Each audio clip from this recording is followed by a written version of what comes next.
Hey guys, how's it going? We're gonna do another science experience today.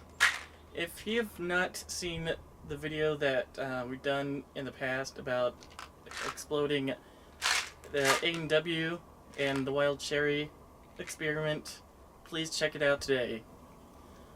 Today we're gonna do something different. We're gonna do 2 more of these pops here. We're gonna still use Mentos as well. Before I do the Coca-Cola, we're gonna find out what Pepsi does with no sugar in it. We're gonna see if sugar does anything to it.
So really, did we really find anything different about whether Coke or Pepsi with no sugar in it really helps the acid to explode? Probably not, because there's CO2 in both of the bottles.